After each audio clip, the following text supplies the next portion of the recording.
Welcome to this episode of Preventing People Problems, brought to you by the HR department. What are your values? Do you even have them? And if so, what do your employees think about them? Today, I'm joined by Rob and David from Glued to talk all about this and more.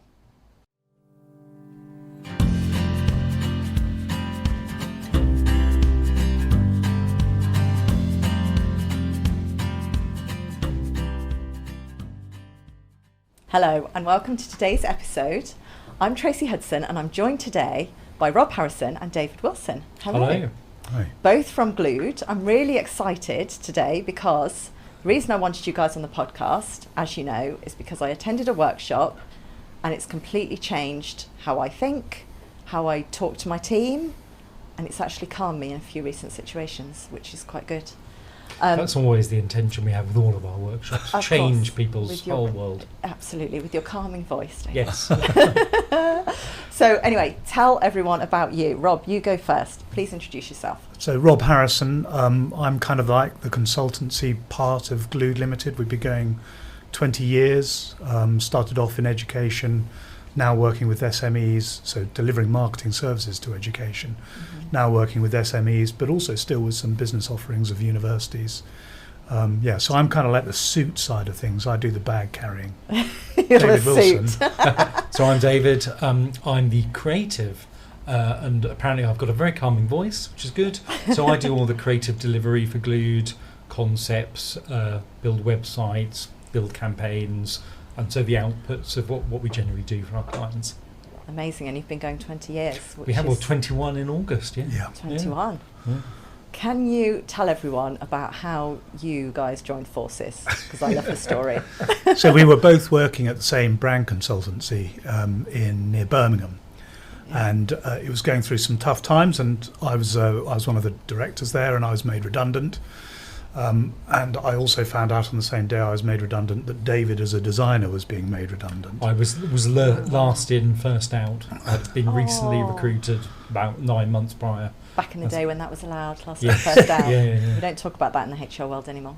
And a member of my team had recently left and joined a fairly local university and had briefed the agency on a project. Right. I obviously knew about this project. So I phoned up the client over the weekend because I knew her on a personal basis as well and said, would you consider a proposal from myself and David? I hadn't approached David by this stage. Oh, wow. Okay. So she said yes. So I then called David and we met over the weekend, formulated a plan. In a pub and literally had a meeting where we made notes on the back of a fag packet. Classic kind of thing. Sort of, yes, I'll do this, you do that. And that feels like 5 minutes ago, doesn't it? And I literally can remember what we talked about. And the espionage side of it, David, you probably won't recall, was that being a director, I had the keys of the office taken away from me immediately. David still had a set. Oh, yes, nice. What did you do? I don't think I did anything, but I did still have a set of keys, didn't I? I think you went in and found out what the value of the contract they were going to... Did I? They were going to offer for the brief. I don't remember that. Now, from a HR perspective, I can't approve, but from a personal perspective, I love that. Well done, you. And then, 20 years later, we're still at it. Yes, but that is brilliant. But we've turned straight now. We no longer do dishonest things like that. That's fantastic. So really, like I say, I just can't believe that 20 years ago we were starting up, and it feels like 5 minutes ago. Yeah. And you guys put this workshop on that I feel like, from my perspective, has nothing to do with marketing. It does. I love the way you laugh at that. But it does. We'll get onto that. We'll get onto that. So let's talk about finding your purpose, because I remember doing this workshop, which I think everybody has to do because it's brilliant. Starting this workshop, and I know it's the first time that you'd run it, and I was thinking, it's about purpose. I don't know what my purpose is. I'll just blag it. It'll be all right. Like most things, I'll just blag it. It'll be all right. But actually, the way that you questioned, and I know it's really simple, and I want you to explain the whole concept, but just the way that you were talking to us in the workshop just got me, and I think most of the other participants, thinking quite deeply about what we're doing and why we're doing it. And for me, it really changed how I'm perceiving what other people are doing, how other employees behave. and what they. I think what we they all want. fall into what we do, and we can very easily take that for granted. But there's that sort of exercise helps with a bit of, post-rationalisation of where you've come from, which makes a lot of sense. I mean, I've used it for myself, and it definitely, I can look at it and go, that makes a lot of sense. I think post-rationalisation is a good term for understanding how we get to where we are with purpose, but actually it comes from the subconscious, it comes from our essence as human beings and evolution and things like that. So I think there is, it isn't just about post-rationalisation. I suppose we ought to get into some meanings and feelings about what we're talking about, shouldn't we? We should. So the workshop is driven by some theory behind brand, really, which is that you should try and get to the essence of an organisation, to use that as a way of articulating what it stands for, why people gather around the organisation, whether it be as staff or buyers or suppliers, and that can be used as the basis for marketing messages. So that's where the idea came from, and we then stole some thinking from Simon Sinek about getting to your why, where he draws the why at the centre of 3 concentric circles. So the why is in the middle, then the middle circle is how, and the outer circle is what. And what we discovered doing the brand work that we do, sort of talking to individuals within an organisation and around it to understand how it's experienced, was that when you ask the why question, it takes a little time to get there, but when you ask the why question, it's the most emotively powerful one that actually has an impact on how you talk about how you work and how you talk about what your work is. Yeah. So the why bit is the emotive driver, and our belief is that whether it be as the principal of an organisation or a member of the team, there is usually a why that connects to the purpose of the organisation, and therefore if you can find that connection, then you're far more likely to achieve higher levels of motivation and retention, but also all of that for us provides the story for messaging. Of course. Which is where you connect it to marketing. Yeah, which is not what I linked at all. So for us in marketing, the why is arguably the essence of a brand. Yeah. The how is how you then disseminate that brand, and the what is the campaigns you do to communicate that in the dissemination routes. Yeah. But when you're talking about an individual, the why will be something like, well, let's use an example. My why is connected to a fairly dysfunctional upbringing with parents that split up, got back together, split up again. So I ended up actually spending time with other families who seemed a little bit more functional than mine. And so I started seeing other families, totally different environment. One of them was a professional crook. The father of the family was a professional crook. The other one worked in marketing. And so I was able to see the value in each of these families. That they were cohesive units. They supported each other. They supported me as an outsider. Yeah. So seeing the functionality and value in other things that may otherwise seem foreign is what's kind of driven my why, and which is why I take the sort of qualitative research route around finding out about marketing and campaigning. So find out why people make the purchasing decisions they make rather than assume them, that sort of thing. So that begins to give you a clue about how getting to the why can be so pivotal in finding out personal motivation, but also in how to put together marketing strategies. Yeah, but I don't think, unless it's just me, I don't think everybody sits and thinks about that because they're so busy. Absolutely, doing what and they're doing. So again, I mentioned post-rationalisation. So having done this workshop a number of times, you start thinking about yourself. So I'm slightly dyslexic. I'm red-green colourblind apparently, but I'm a designer, and I used to think that was like a huge problem, that you can't be a designer and be colourblind. The only things I've ever struggled with, those really annoying circular dotty patterns they show you. They say there's something in there, and I go, no, there's not. But what I've realised though, post-rationalised, is that as a child I struggled with communication. I had to have speech therapy lessons, which is probably why I've got a very calming voice. So I've been taught how to speak. But if you... So the reality was that I'd been taught these things, and I kind of realised, I suppose, as growing up, that I had to communicate in different ways. So I use images to communicate rather than words. Oh, so as an adult in graphic design, you can think to yourself, well, if you can bring a strong message with a strong visual, it's more likely to communicate more effectively. Yeah. So I can look at that and go, well, actually, the reason I do marketing and design is that I believe I can help people to communicate more effectively through their brand, through their marketing. Yeah. But, you know, like I said, some years ago, I used to think, well, I can't talk about being colourblind. So people go, well, he'll be useless then. But actually, I was sort of saying to myself, well, actually, it's a benefit, because if I can make something communicate effectively, then it's going to be really strong for everyone else. Yeah. But that's, you know, that is post-rationalisation. I used to Yeah. be slightly sort of, well, I shouldn't mention it. Whereas now I kind of go, well, that's who I am, and, you know, it's my essence. I can't change that. So you make the most of it. And I think this workshop that you experienced, it gets you to reflect on those things and realise that you are who you are, and your mindset is how you work. Therefore, you just have to build on that rather than fighting against it. So I think it's helpful.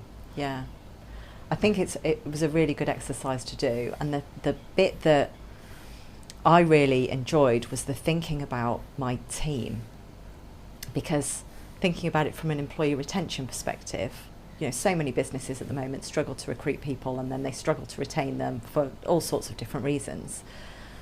But it's that knowing the bus that you're on and being confident on your destination, and then making sure that everybody else wants to go to the same place as you. So can we talk a bit about how you deal with that with employees? I mean, I remember having a conversation with you, Rob, where I said, I don't think I want my staff to do this, because they might realise they don't want to be here. I need to lock them in. It was quite challenging for me to think, actually, they might go through this exercise and they might think, actually, it's this team is right for me, this company's not right for me. So we go through this process as part of a brand understanding exercise. Yeah. And we've been in organisations where it has resulted in somebody leaving. Yeah. But actually the team leaders ended up saying, well, we've ended up with a more cohesive team. Yeah. So and actually they've been a distraction in a sense to the singularity of purpose, or the I mean, from a brand standpoint, if you're trying to build, if you're saying that your brand is also almost like a person, it has a personality, people collectively have got to buy into that, and you build that by having shared values. Therefore, if you go through this exercise and some people go, well, that just isn't me, then they will drop away naturally, and that helps the building a strong brand. And you're shedding the ones that are just have a slightly different stance. And even before, well, not before that, let's say you've gone through that process, then you're thinking about recruitment. If you're clear about what your purpose proposition is, your what, how, why, then, and you communicate that to potential staff members, they'll be able to work out whether they do identify with it or not. And do you find that smaller businesses are thinking about their employer brand? Because when you say employer brand, that feels like quite a corporate term. That feels like big business stuff. Well, but in your experience, are smaller businesses thinking about this more? I do, and I think actually we would encourage avoiding using corporate terms like that. Yeah. So often people would call what we do mission, vision and values, but we think that got a bad name. Yeah. So particularly back in the 90s, where people did it without meaning. Yeah. They just created them rather than found them out from within the organisation. Yeah, took them out of textbook. So I think, absolutely. and I think, if you look at some young startups, younger generation, that it's almost like, well, isn't that the way you run an organisation? You collect people around you with the like-mindedness, with similar values. And so, yes, I think it is what small businesses are doing. And so often small businesses are built around a person's brand. There's often this issue around, are you building a corporate brand or a personal brand? Yeah. And the answer is, in a small business, it's a combination of both. That the person at its heart, or people at its heart, their own personal brands will be very reflected in the organisation, and vice versa. So how does that work in a smaller business where there are 2 or 3 directors, so 2 or 3 leaders, and Succession. I love that show. So often you'll find, so with professional services companies, they'll resist the real notion of brand, pulling the brand from the characteristics of the people that run the business. Yeah. Because they think, well, how in goodness names am I going to allow somebody else to inherit this business from me if it's all based on me? Yeah. What they forget is that they, regardless of what they do, as the leader of an organisation, they'll have an impact on the culture of the organisation and its values and the way, and the people it draws around them. And so it'll draw people around them with similar values. So where's the problem in using their own values as a set of, or their own personality or whatever it might be as a way of marketing? There is no problem. And again, and that's really important, isn't it? If you're thinking as a small business owner that your plan is that you want to sell your business, you want to make sure that your team are looked after. So being really confident in your brand and your values is important to know who you're going to sell to. Yes. Mm. Yeah. And what that looks like. Yeah. Absolutely. I mean, it's one of those things that if you've got those things in place, again, if you have a difficult, challenging time, you can kind of fall back on your own business values to kind of cope with how do you do things in this situation. Yes. How to make It's a really very big powerful decisions. thing, because you look at it and go, well, we're fine with X, Y, and Z. We can cope with that, and it gives you a clue of how to cope with it.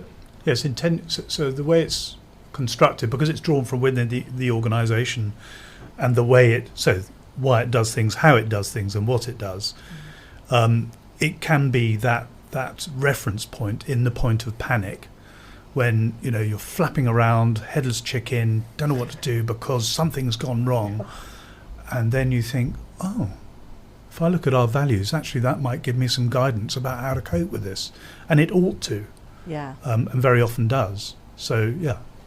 Because if they're genuine values, you're living those anyway. Yeah. They're So, throughout your business anyway. I mean, one of ours is, that a good idea doesn't mind who has it, so that's collaboration. But also, if things go wrong, you just accept that, and you work out how you can overcome it. You're not trying to blame people. You're just going, well, these things happen. Yeah. It's so, when things do go wrong, you can just go, well, that's fine. We just learn from it. You don't try and blame someone. Yeah. 'Cause that's not helpful. Massively unhelpful. So, thinking about recruitment, you've got your values, you know what you're doing, you've identified your purpose because you've done this workshop. What's the next step? What should employers be thinking of about demonstrating their employer brand? How do they attract candidates to work for them that are going to fit? Well, isn't it about being honest about yourself in your recruitment literature? And so first thing, making sure that this stuff is readily available on your website. So when we're looking at a new prospect, we'll always look at the about us page and see if there's anything about mission, vision, and values, and to see if in what way they're written. Because if they're written in a sort of almost like AI way, this could be any other business, then they're probably not being done genuinely. Whereas if they're written with some personality, maybe they've got part of the story in there, maybe they've got a bit about the founders, a bit about, our histories would be in ours.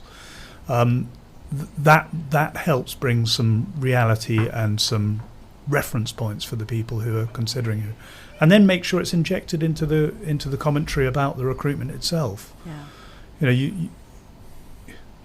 I think take the freedom to bring a bit of humour and levity into it about the sort of approach you have towards the way you do your work. David used that term, a good idea doesn't mind who have it. Well, it's a quite funny way to try and communicate the fact that we're not precious about our ideas. Yeah, that's because you don't have big egos. Oh, yeah. It's not easy.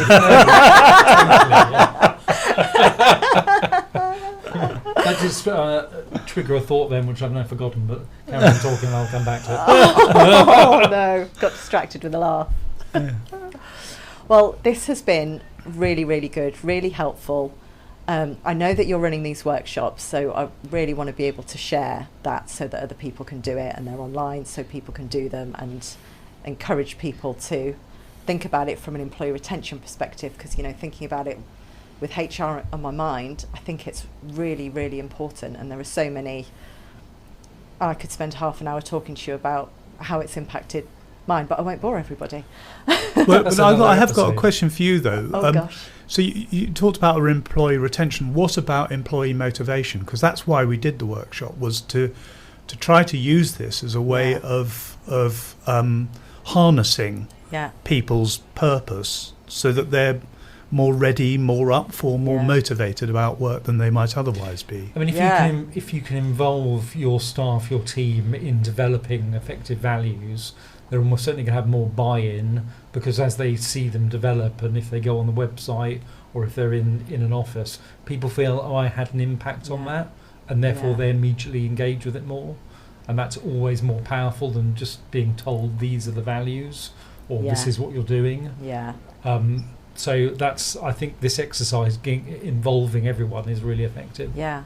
And I guess the authenticity of it, actually, because there are so many fads. I mean, there are so many, everyone's doing volunteer days right now, or everyone's got a mental health well-being policy about something or other. But or add sustainability into it. Oh, yes. So it's about being authentic, isn't it? And not just, oh, here's an exercise, we're going to do it, we'll write it down, that'll be fine. Tick, I mean, it's box done. Effective values are that thing that gets people. The reason we're called Glued is we kind of say, well, values are the things that stick a business together. You know, that in a hard time, as we said, you can look at your values and go, this is how we do things around here. This is how we cope. Yeah. And if it's authentic, it'll be effective. Yeah. It's brilliant. Thank you so much. Thank you too. Very much. I know you're both on LinkedIn. We are. So yes. people can contact you that way if they want to, but we'll certainly share the link for your workshops as well. Thank you very much.